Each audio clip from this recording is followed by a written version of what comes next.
అందరికీ నమస్తే. జన సైనికులకు శుభవార్త. రాష్ట్ర నాయకులుగా చలామణి అవుతున్నటువంటి చాలా మందికి ఈరోజు డాట్ పెట్టనున్న పవన్ కళ్యాణ్. సో అసలు ఏంటి ఈ రాష్ట్ర నాయకులు ఏంటి, ఈ శుభవార్త ఏంటి అని అనుకున్నారా? సరే, ఒకసారి దాని గురించి మీకు డీటెయిల్గా చెప్పే ప్రయత్నం చేస్తాను. రానున్న రోజుల్లో జనసేన పార్టీలో సంస్థాగతంగా పెరగడం కోసం సంస్థాగతంగా కమిటీలు ఏర్పాటు చేస్తుంది. దీంట్లో ప్రతి నియోజకవర్గం నుంచి, ప్రతి మండలం నుంచి, మీకు సింపుల్గా చెప్పాలంటే బూత్ లెవెల్ నుంచి కమిటీలు వేయడానికి అవకాశం ఉంది. అయితే మరి రాష్ట్ర నాయకులు అని అన్నారు కదా, మరి వాళ్ళు ఎవరు అని అంటే రాష్ట్ర నాయకులుగా చలామణి అవుతున్నటువంటి సోషల్ మీడియా వారియర్స్.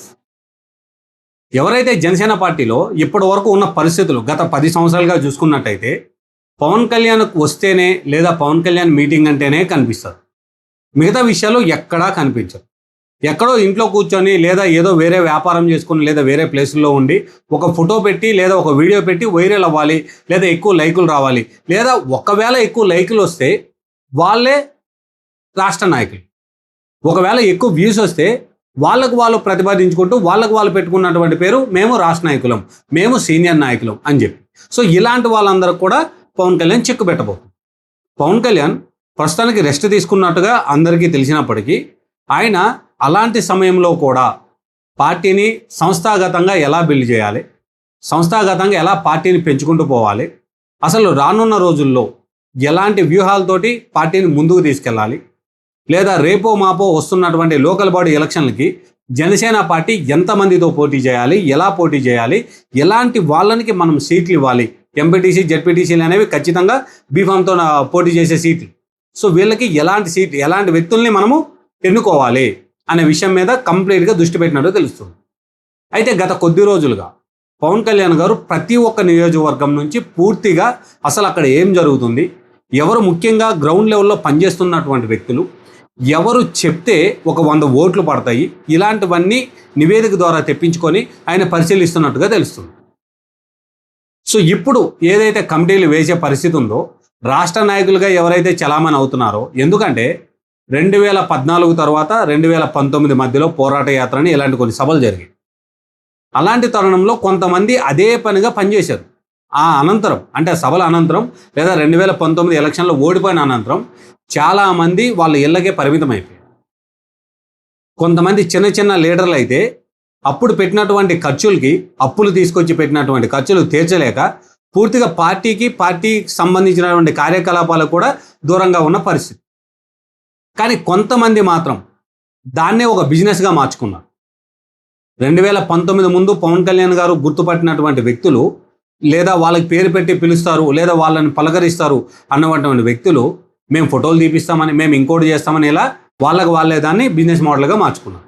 అయితే అప్పుడు పనిచేసినటువంటి వ్యక్తులందరూ కూడా మేమే రాష్ట్ర నాయకులమి, పవన్ కళ్యాణ్ గారు ఏ మీటింగ్ పెట్టినా మేమే ముందు ఉంటాం, ఆయన సభ పెడితే సభ మీద మేమే ఉంటాం అని ఇలాంటి ప్రోద్బలాన్ని, ఇలాంటి విషయాల్ని సోషల్ మీడియాలో పెంచుకుంటూ సంస్థాగతంగా వాళ్ళు ఎటువంటి కార్యక్రమాలు చేయనప్పటికీ, వాళ్ళ సొంత ఊర్లో కూడా పార్టీ జెండా ఎగరవేసే పరిస్థితి వాళ్ళకి లేనప్పటికీ, అంతవరకు ఎందుకు, వాళ్ళ ఇంట్లో ఆయన ఓటు తప్ప వాళ్ళ భార్య ఓటు కానీ లేదా పక్కనున్న వాళ్ళ ఓటు కానీ పడే పరిస్థితి లేదు. కానీ ఆ వ్యక్తి కూడా ఈరోజు రాష్ట్ర నాయకుడే.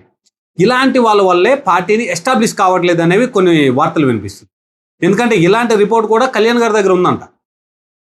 ఎవరైతే ఇతర పార్టీల నుంచో లేదా సీనియర్గా ఉన్నటువంటి వాళ్ళు వస్తారో వాళ్ళ దగ్గరికి వెళ్ళి వీళ్ళు వాగ్వాదాలు పడడం, వాళ్ళతో రాజీ చేసుకునే ప్రయత్నం చేస్తారంట.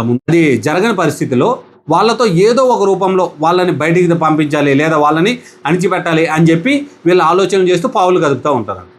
అయితే ఇతర పార్టీలకి జనసేన పార్టీకి ఉన్న భేదాలు ఏంటి? ఇతర పార్టీలో రాష్ట్ర నాయకుడు అంటే ఆయన కనీసం ఒక 2-3 సార్లు ఎమ్మెల్యేగానే గెలిచి ఉండాలి, లేదా ఆయన ఇన్ఫ్లుయెన్స్ అంటే ఆయన చెప్తే ఒక సామాజిక వర్గము, లేదా ఒక ఇన్ని లక్షల ఓట్లు, లేదా ఒక జిల్లాలో ఉన్నటువంటి ఓటర్లు ఆయన మాట వింటారు, ఆయన నమ్మి ఓట్లు వేస్తారు అని చెప్పి అలాంటి క్యాడర్ ఉన్నటువంటి లీడర్ని రాష్ట్ర నాయకులుగా పరిగణలోకి తీసుకుంటారు.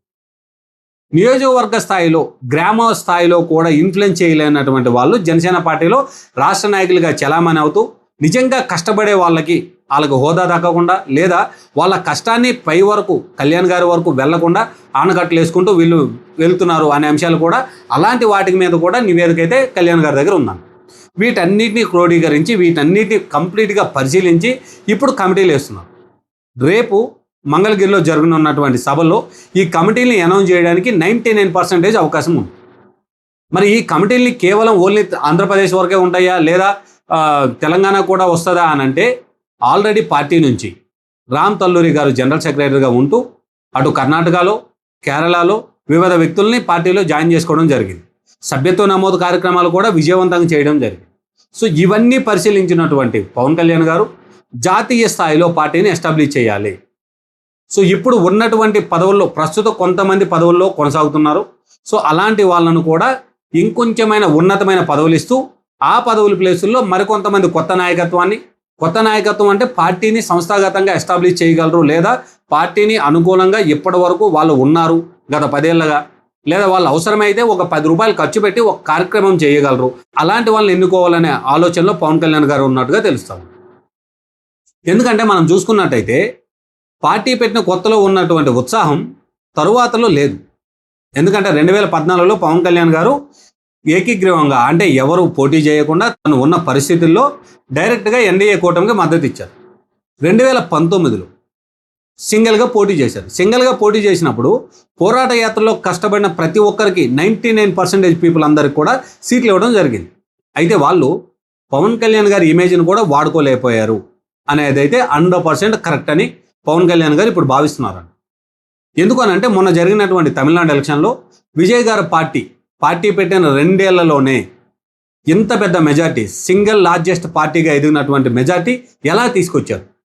జనసేన పార్టీలో ఇలాంటివి ఎక్కడ మనం మిస్ అయ్యాం అనే అంశాలను కూడా పరిశీలనకు తీసుకొచ్చి పరిశీలిస్తూ కొంతమంది సలహాదారులు, కొంతమంది సీనియర్ నాయకులు పవన్ కళ్యాణ్ గారికి చెప్పారంట, మనం ఇలాంటి పరిస్థితుల్లో వెనకబడి ఉన్నాం, లేదా మన వాళ్ళు ఇలాంటి పరిస్థితుల్లో, లేదా ఇలాంటి ఎవరైతే అభిమానులు ఉన్నారో వీళ్ళని ఓటర్స్గా మార్చలేకపోయారు. మరికొందరు వీళ్ళు మేమే లీడర్లమే అనుకుంటూ చెప్పుకుంటున్నారు తప్ప అక్కడ వాళ్ళు జెండా ఎగరేసే పరిస్థితి కానీ, లేదా ఒక చిన్నపాటి కార్యక్రమం ఒక 30 మంది కార్యకర్తలతోటి కార్యక్రమం పెట్టే పరిస్థితి కానీ లేదు. కేవలం ఎవరికో పాలిష్ కొట్టుకుంటూ, లేదా ఎవరినో నచ్చజెప్పుకుంటూ, లేదా ఎవరికో ప్యాంపర్ చేసుకుంటూ లీడర్లుగా చలామణి అవుతున్నారు తప్పితే వీళ్ళు అక్కడ చేసినటువంటి కార్యక్రమాలు ఏమీ లేవనే విషయాన్ని కూడా పవన్ కళ్యాణ్కి చెప్పారు. సో ఇవన్నీ కూడా కళ్యాణ్ గారు పరిశీలిస్తున్నట్టుగా తెలుస్తుంది. సో ఇప్పుడు రేపు వెలువడనున్నటువంటి కమిటీ ఏదైతే ఉందో ఈ కమిటీలో ఇలాంటి వాళ్ళు ఎంతమంది ఉండబోతున్నారు? ఆంధ్రప్రదేశ్లో కానీ తెలంగాణ రాష్ట్రంలో కానీ ఇలాంటి వాళ్ళందరికీ చెక్ పెట్టనున్నారా ఖచ్చితంగా? లేదా ఎప్పట్లానే సోషల్ మీడియాలో 4 వ్యూస్ వచ్చినా, లేదా సోషల్ మీడియాలో ఒక 10 లైకులు వచ్చినా వాళ్ళంతటా వాళ్ళు మేమే సీనియర్ నాయకులమి, మేమే పార్టీని ఎస్టాబ్లిష్ చేసినాము, మేమే గతంలో పార్టీ పునాదులు వేసినప్పటి నుంచి ఉన్నామని చెప్పుకుంటూ తిరుగుతున్నటువంటి వాళ్ళకే మళ్ళీ పట్టం కట్టబోతున్నారు. అసలు పవన్ కళ్యాణ్ గారి ఆలోచనలు ఎలా ఉన్నాయి? తెలంగాణ రాష్ట్రంలో కూడా ప్రస్తుతానికి ఒక బీసీ నాయకుడికి ఇన్ఛార్జిగా గత 10 ఏళ్ళుగా ఉన్నారు. అలాంటి శంకర్ గౌడ్ గారిని కూడా మరో ఉన్నతమైన పదవికి పంపించి ఆ ప్లేస్ని కూడా వేరే వాళ్ళకి ఇస్తారు అన్నటువంటి ఊహాగానాలు కూడా వినిపిస్తున్నాయి. ఇది ఎంతవరకు నిజమనేది కూడా చూడాలి. మరి ఆంధ్ర రాష్ట్రానికి కొత్త అధ్యక్షుడు రాబోతున్నారంట. సో పిఎస్సి చైర్మన్గా ఉన్నటువంటి నాదెండ్ల మనోహర్ గారు అదే పదవిలో కొనసాగుతూ కొత్త అధ్యక్షులు ఎవరైతే వస్తారో వాళ్ళకి సంస్థాగతంగా పార్టీని ఎలా ఎస్టాబ్లిష్ చేయాలి, పార్టీలో తీసుకోవాల్సిన కార్యాచరణ ఎలా ఉంటుంది, లేదా పార్టీ చేయాల్సినటువంటి అంశాలు ఏంటి, సో వీటి గురించి వాళ్ళకి వివరిస్తూ వాళ్ళకి వెనకుండి నాదెండ్ల మనోహర్ గారు నడిపించబోతున్నారని చెప్పి ఒక ఊహాగానాలు వినిపిస్తున్నాయి. జాతీయ అధ్యక్షుడిగా పవన్ కళ్యాణ్ గారు ఉండబోతున్నారని చెప్పి కూడా చాలామంది అంటున్నారు. పవన్ కళ్యాణ్ ఏం చేయబోతున్నారు అనేది రేపైతే తెలియనుంది. రేపు సభలోనే పవన్ కళ్యాణ్ గారు ఏదైతే వెల్లడిస్తారో, ఎవరి పేర్లు అయితే కమిటీల్లో వెల్లడిస్తారో వాళ్ళని బట్టి తెలుస్తూ ఉంది. సోషల్ మీడియాలో మేమే తోపులమని చెప్పి నిర్ణయించుకుంటున్నటువంటి వాళ్ళు ఇండివిజువల్గా ఉన్నారు కాబట్టి వాళ్ళకి అధికారాలు లేదా వాళ్ళకే పదవులు ఇస్తారా, లేదా సంస్థాగతంగా కష్టపడుతూ పార్టీకి 4 ఓట్లు వేయించగలిగే వాళ్ళకి పదవులు ఇస్తారనేది అయితే రేపు తెలియబోతుంది. సో మీరందరూ ఏమనుకున్నారు?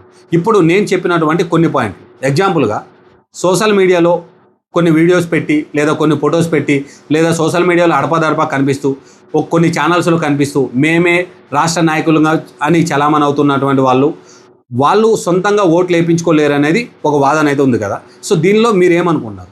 ఇది రైటా లేదా రాంగా? మీరేం భావిస్తున్నారో కామెంట్ రూపంలో తెలపండి. అలానే సంస్థాగతంగా పనిచేసినటువంటి వాళ్ళకు కూడా ఖచ్చితంగా పదవులు దొరకాలని మీరు భావించినట్టయితే ఆ విషయాన్ని కూడా కామెంట్ రూపంలో తెలపండి. Thank you.